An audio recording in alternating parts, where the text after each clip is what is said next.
Este es el agujero azul de Santa Rosa. En la superficie, es solo un estanque modesto en medio del desierto de Nuevo México. Sin embargo, en el fondo, hay una gran rejilla metálica sobre la entrada a una enorme caverna submarina. Es importante destacar que esta rejilla no siempre estuvo ahí.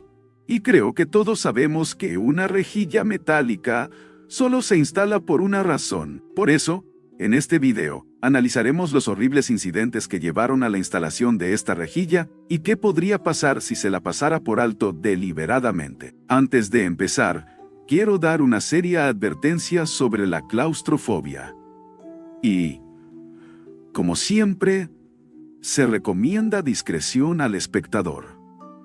A 160 kilómetros al este de Albuquerque, Nuevo México, se encuentra la pequeña ciudad de Santa Rosa. A un lado de la ciudad hay un lugar para nadar, popular entre lugareños y turistas, que a simple vista parece poco más que un estanque. Sin embargo, nada más lejos de la realidad, por farto. Hay algunos árboles y rocas en los bordes, pero lo primero que llama la atención es el intenso color azul del agua, que delata que no se trata de un estanque turbio y poco profundo. Obviamente es muy profundo y el agua es extremadamente cristalina. Y debido a su modestia desde la superficie, es posible que no esperes que sea uno de los sitios de buceo más populares de todo el país. El agujero también se encuentra justo en la histórica Ruta 66, que, para quienes no la conozcan, es una de las carreteras originales de Estados Unidos, que data de la década de 1920. Desde entonces, se ha convertido en un destino turístico popular. Pero antes de la creación de la Ruta 66, existían caminos de tierra que se remontaban mucho más atrás. Durante esa época, el Blue Hole proporcionaba agua al ganado y a los viajeros que cruzaban el desierto. Pero incluso antes de eso, las poblaciones nativas han usado el agujero durante siglos, quizás incluso milenios, como fuente inagotable de agua para refrescarse. En realidad, no sabemos con certeza cuánto se remonta su historia, ya que no existen registros escritos.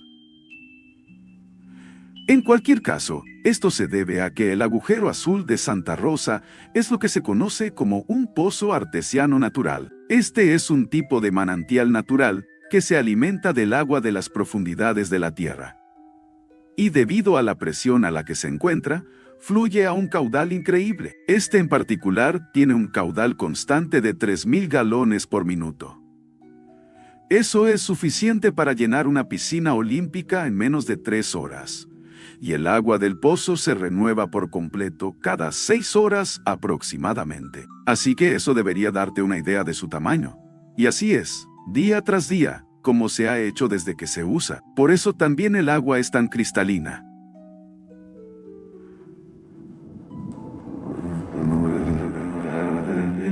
Constantemente se reemplaza por agua nueva y cristalina con una temperatura constante de 17 grados Celsius, 62 Fahrenheit. Pero no es así. En la superficie, el agujero tiene unos 24 metros de diámetro. Al descender de la superficie comienza a estrecharse, primero como un reloj de arena. Luego, a mitad de camino vuelve a ensancharse y, finalmente, el agujero alcanza casi 40 metros de ancho en el fondo de sus 24 metros de profundidad. En el fondo, también se encuentran algunos objetos interesantes. Hay algunas rocas y escombros, algo típico de esperar. Pero también hay huesos, un crucifijo y una pequeña abertura en el lado oeste. Esta abertura está cubierta por una reja metálica que da acceso a una enorme caverna submarina, como ocurre con la mayoría de los manantiales del norte, donde el agua proviene de las profundidades de la tierra. Su trayectoria no es directa. A lo largo del tiempo, el agua erosiona aleatoriamente la roca más blanda y soluble. Esto a veces crea enormes salas y pasillos, y otras veces, apenas pequeños huecos. No se puede saber realmente cómo será una cueva desde fuera hasta que se entra. A la mayoría de la gente no le interesa en absoluto descubrir cómo es una cueva por dentro, pero no a todos. Y, por desgracia, El gris que bloquea la entrada no siempre estuvo ahí. Cada año, miles de estudiantes vienen de todo el país a bucear en el Blue Hole de Santa Rosa. El agua es cristalina. La temperatura es estable y no hay corrientes que deban preocupar a los buceadores. Es como una gran piscina con las condiciones perfectas para aprender, lo cual explica en parte su popularidad. En marzo de 1976, 10 estudiantes y su instructor llegaron al estacionamiento del centro de visitantes, listos para aprovechar estas condiciones. Como estudiantes de la Universidad de Oklahoma, planeaban hacer fotografía submarina como parte de una de sus clases. Metieron al agua con los demás antes de comenzar la inmersión. Se les indicó a todos que no permanecieran en el fondo demasiado tiempo y se les advirtió que bajo ninguna circunstancia debían entrar en la cueva del lado este del agujero. Luego, tras las instrucciones, todos comenzaron a descender y explorar el agua. Para algunos estudiantes, esa advertencia fue más bien una invitación. Al poco tiempo, David y Mike se dirigieron al fondo para echar un vistazo. Y sin darse cuenta, estaban flotando frente a la pequeña abertura de 1,5 metros. Finalmente, la curiosidad los venció y se hicieron señas para entrar a echar un vistazo. Desde la entrada, la cueva desciende en línea recta, unos 4.5 metros. De inmediato, el entorno es muy diferente. El espacio es más reducido y las paredes y el suelo son irregulares y arenosos. No es agua tan cristalina como la de arriba.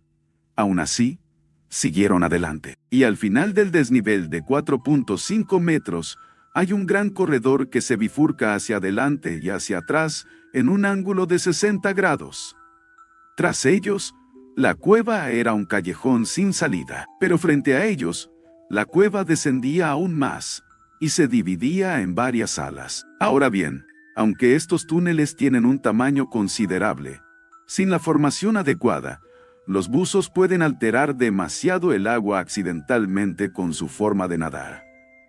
Esto remueve la arena y el limo del fondo. Es fácil no darse cuenta de esto porque se mira al frente mientras se explora. No es hasta que uno se da la vuelta que se da cuenta de que ha ocultado por completo el camino. Así que, mientras Dave y Mike seguían adelante sin saberlo, estaban literalmente sellando su propio destino. Finalmente, al darse la vuelta, no tenían ni idea de dónde estaba el camino de regreso. Desde su posición estratégica, solo había una gran nube de polvo frente a ellos. Y al entrar en una nube así, pierdes el sentido de la orientación y no tienes ni idea de dónde está arriba ni dónde está abajo. En los túneles tortuosos y aleatorios, es aquí donde suele asaltarte el pánico. Empiezas a sentir un nudo en el estómago mientras te mueves a ciegas entre el cieno, sabiendo que has cometido un grave error y que te queda poco aire. Antes de darte cuenta, respiras con tanta dificultad que hiperventilas y te mueves mucho más rápido de lo que deberías. Presa del pánico.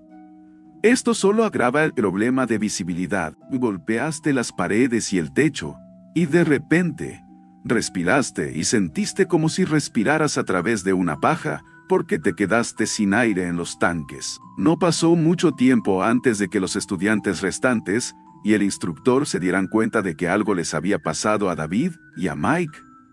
Poco después, comenzó la recuperación de los cuerpos. Por la tarde de ese mismo día, David y Mike entraron en la cueva.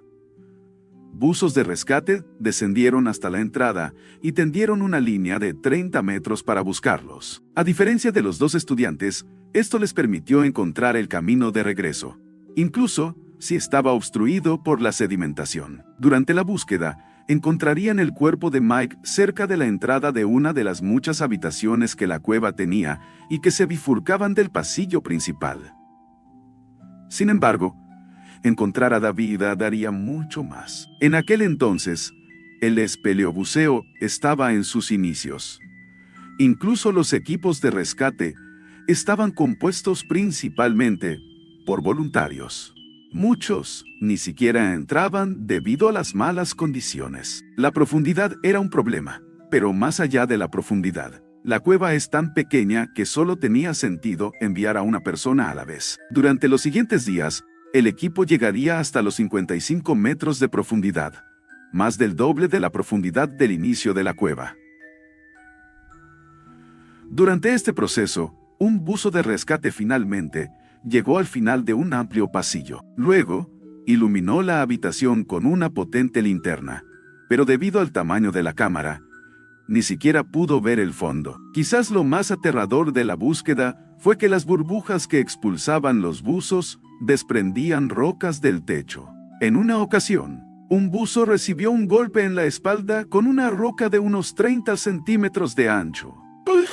En otra ocasión, un buzo fue rozado por una roca de 60 centímetros de ancho y probablemente de cientos de kilos mientras vadeaba por los oscuros túneles. Finalmente, 4 días después, el 14, se suspendió la búsqueda cuando el agua se volvió demasiado turbia debido a cambios en la presión superficial. Posteriormente, se colocó una rejilla metálica de 136 kilos sobre la entrada para impedir el acceso. No fue hasta más de un mes después que se retiró temporalmente la rejilla y finalmente se localizó el cuerpo de David. Increíblemente, estaba a solo 40 metros de profundidad, lo cual no es mucho comparado con lo lejos que había llegado el rescate. Había muchísimas habitaciones, ramificaciones y grietas que revisar. Finalmente, se reinstaló la rejilla, donde permaneció durante casi 40 años. 37 años después, la organización de buceo ADM Exploration Foundation contactó a la ciudad de Santa Rosa con la esperanza de obtener permiso para cartografiar y explorar la cueva, que había permanecido sellada durante tantos años. Tras planificación y tramitación de permisos, ADM obtuvo el permiso, y su primera tarea fue retirar la pesada rejilla de la entrada. Desafortunadamente, al retirarla, descubrieron una gran cantidad de rocas y escombros en su interior. Al parecer, sin que la ciudad lo supiera, el ejército había vertido el equivalente a 2 camiones de volteo de rocas sobre la entrada.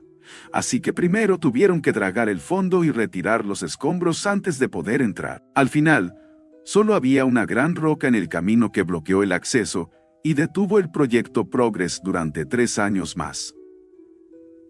En 2016, el camino finalmente se había despejado lo suficiente para comenzar el mapeo y la exploración. Para la misión, además de algunos de los mejores buceadores de cuevas de la época, el hombre que lideró la exploración fue el legendario buceador de cuevas, Mike Young. Durante un par de días, él y otro buzo de la Marina llamado Shane Thompson cartografiaron la cueva y colocaron líneas fijas para asegurarse de encontrar la salida.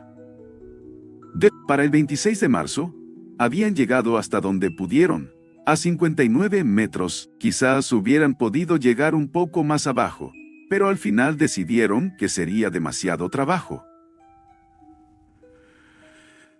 El punto más profundo de la cueva estaba lleno de rocas que habría que mover para poder avanzar, así que decidieron que ese sería el último día de inmersión, y que Mike solo bajaría a revisar la zona, por si se perdía algún pasaje y a quitarse la cuerda que había fijado al fondo. Ahora bien, no está del todo claro si la cueva siempre había sido así, y si simplemente no se describió así cuando se realizó el primer rescate en 1976.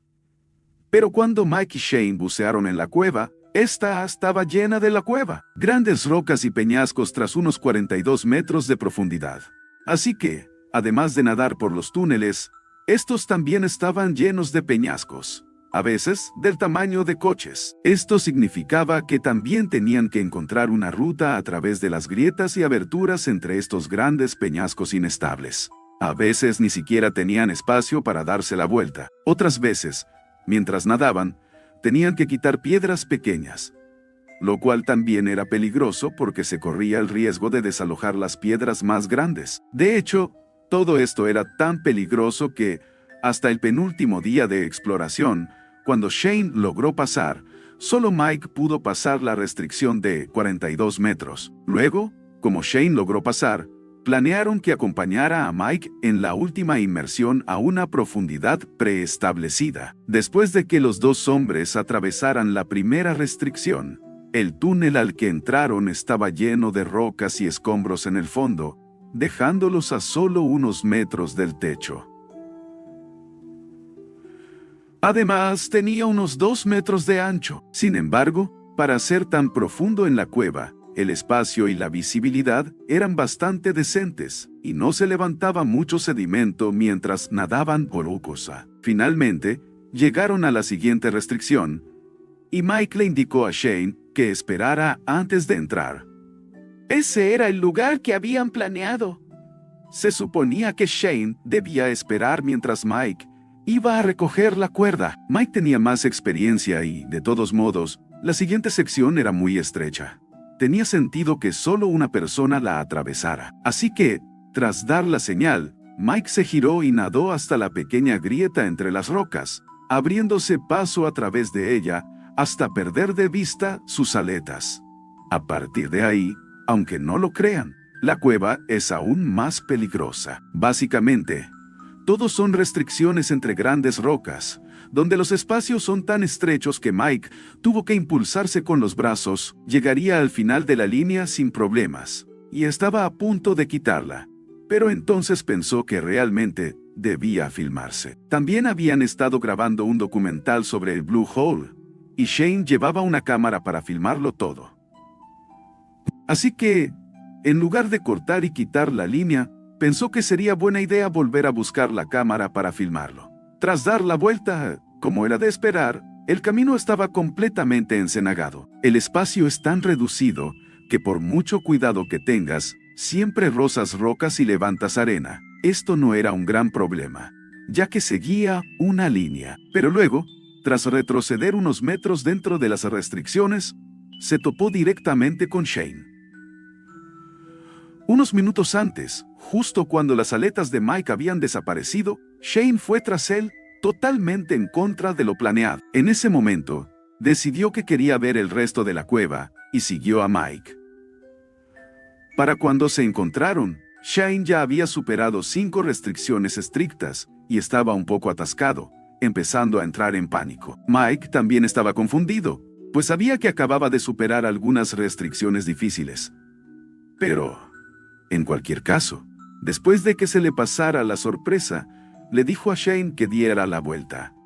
Shane respondió que no podía. Entre estar atrapado y lo pequeño que era el espacio, no tenía forma de volver a la posición inicial. Así que Mike retrocedió y agarró a Shane con todas sus fuerzas. Lo ayudó a pasar y dio la vuelta, pero no sin antes sentir que le iba a romper las piernas a Shane. Finalmente, ambos lograron abrirse paso entre las rocas hacia la salida. Y aunque Mike no podía ver a Shane a través del cieno, podía sentir la cuerda moviéndose en sus manos. Así que supo que Shane también avanzaba. De repente, Mike arrancó la cuerda de las manos, como si Shane la hubiera tirado con mucha fuerza, e inmediatamente empezó a caminar entre las rocas intentando encontrarla, porque era literalmente su única salvación. Luego, mientras caminaba lentamente, empezó a sentir que su respiración también se aceleraba. Por suerte, tuvo la serenidad de saber que tenía equipo que le duraría todo el día si lo necesitaba. No había prisa. Tenía muchísimo tiempo. Solo necesitaba sentarse y calmarse un segundo. Y eso fue lo que hizo. Cuando se calmó un poco, volvió a mirar a su alrededor. Sabía más o menos en qué dirección debía ir porque antes iba en la dirección correcta, pero seguía sin encontrar la línea. Finalmente, sintió una pequeña abertura y la atravesó. Siguió caminando y, milagrosamente, volvió a tropezar con la línea. Así que dio un gran suspiro de alivio y siguió siguiéndolo entre las rocas. De repente, sintió el brazo de Shane asomarse por un pequeño hueco entre las rocas. Y de inmediato, por la forma en que se movía, supo que Shane estaba completamente asustado. Presa del pánico, Mike se aferró a la cadena para asegurarle que iba a ayudarlo, y luego empezó a buscar la manera de sacar a Shane de donde estaba atrapado. Finalmente, encontró una abertura más grande cerca y guió la cadena hacia ella, tirando de él. En ese momento, Shane seguía completamente perdido, pero parecía darse cuenta de que Mike había encontrado la salida. Desafortunadamente, en cuanto llegó a la abertura, empezó a gatear con todas sus fuerzas y velocidad, y como lo hizo tan descuidadamente, presa del pánico, logró encajarse debajo de Mike en el estrecho túnel, hasta el punto de que la cabeza de Shane quedó a los pies de Mike, y la de Mike a los de Shane. En ese momento, quedaron completamente atrapados, pero Shane seguía presa del pánico y pateaba con sus aletas como un loco, obligando a Mike a protegerse la cara de las patadas de Shane. En medio del caos, incluso logró patear una válvula del traje de Mike y romperla, lo que provocó que éste comenzara a llenarse de agua fría. Mientras tanto, Mike sabía que era una situación terrible. Necesitaba salir de allí cuanto antes. Finalmente logró encajar una de sus piernas en una grieta, lo que le dio a Shane el espacio justo para deslizarse y finalmente soltarlas. Peor aún, en el proceso, le arrancó una aleta a Mike. Además, la fuerza al liberarse lo empujó hacia adelante por la misma abertura por la que Shane acababa de salir. Después, se sentó allí un momento para calmarse, lo cual fue aún más difícil debido a todo lo que estaba sucediendo. Finalmente, cuando se calmó lo suficiente, primero salió por la pequeña abertura por la que se había visto obligado. Luego, comenzó a caminar de un lado a otro buscando una abertura en la dirección que creía que era hacia arriba y hacia afuera. Mientras lo hacía de nuevo, milagrosamente, sintió su aleta apoyada en unas rocas. Inmediatamente sintió un gran alivio, y era casi simbólico que aún tuviera esperanzas de salir. Después, continuó en la dirección que creía que era hacia arriba. Encontraba un agujero, lo atravesaba, buscaba otro, lo atravesaba, y así sucesivamente. De alguna manera, logró encontrar una zona donde el cieno no era tan grave. De hecho, tenía algo de visibilidad. Mientras nadaba hacia él, incluso pudo ver la cuerda. Finalmente la agarró y se dio cuenta de que aún la sentía moverse, lo que significaba que Shane seguía activo en algún lugar entre las rocas sedimentadas. Entonces, casi sin dudarlo, se giró hacia ellos y comenzó a nadar en esa dirección para ayudar a Shane. Trágicamente, mientras nadaba, la cuerda se aflojó repentinamente y supo de inmediato que Shane había fallecido. Poco después, se abrió paso de nuevo y encontró el cuerpo sin vida de Shane. Entonces, casi como un robot, comenzó a quitarle el equipo para prepararlo para ser llevado de vuelta a la superficie. Mientras lo hacía, de repente se dio cuenta. Su traje estaba parcialmente lleno de agua fría y tenía que realizar un gran esfuerzo de descompresión antes de poder salir del agua. Simplemente no era el momento de un rescate. Tendría que volver más tarde para hacerlo, así que, en lugar de eso, dejó a Shane donde estaba y siguió la línea de regreso a través de los tortuosos pasillos y las restricciones hasta que finalmente se encontró con los buzos de seguridad justo encima de la entrada de la cueva. Logró comunicarles que Shane no regresaría. Y entonces comenzó su larga descompresión de 2 horas. Entre el pánico de antes, el agua helada en su traje y saber lo que le había pasado a Shane, fue una experiencia brutal. Tras llegar a la superficie, pasó un tiempo más calentándose y tranquilizándose antes de explicarle a la policía lo sucedido abajo. Fue durante esto que se dio cuenta de que era el único capaz de recuperar el cuerpo de Shane. Así que, tarde o temprano, tendría que volver allí. Incluso quería hacerlo esa noche, pero el resto del equipo lo detuvo y le dijo que esperara hasta la mañana. Tras recuperar a Shane, examinaron las imágenes de la cámara para averiguar qué había sucedido. Fue entonces cuando vieron que Shane los había seguido. Básicamente, justo después de que Mike perdiera de vista en la segunda restricción. Además, se determinó que, debido a la dificultad para respirar, sobrecargó el sistema de rebreather que usaba. Esto lo obligó a cambiar a su gas de emergencia. También lo quemó rápidamente, pero debido al pánico, nunca volvió a su otro sistema. También lo encontraron con el traje completamente destrozado. Tenía rasgaduras por todas partes, debido a la fuerza con la que nadaba entre las rocas. Una vez finalizado todo, el equipo cartografió la cueva, pero obviamente no fue como lo habían planeado. Además de perder a Shane, parte de la esperanza de la expedición era cartografiar la cueva para que con el tiempo se convirtiera en un lugar al que los espeleobuceadores locales pudieran venir a explorar.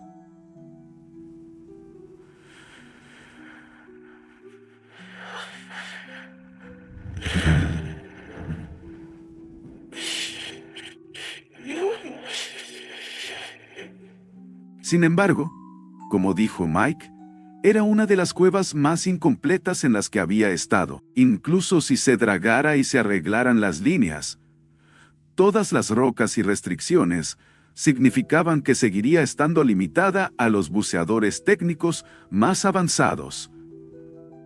Mike incluso describiría más tarde una de las restricciones, que aparentemente es solo una pequeña abertura debajo de una enorme roca de varias toneladas que se balancea sobre un pequeño borde de roca. Así que finalmente se decidió que la cueva era demasiado peligrosa y se instaló una nueva rejilla sobre la entrada, sellándola para siempre. Sin embargo, el Blue Hole de Santa Rosa sigue siendo un sitio de buceo y natación seguro y popular hasta el día de hoy. Si llegaste hasta aquí, muchas gracias por ver el video. Si tienes alguna sugerencia para una historia, no dudes en dejarla en los comentarios. Y gracias de nuevo por mirar y espero verte en el próximo.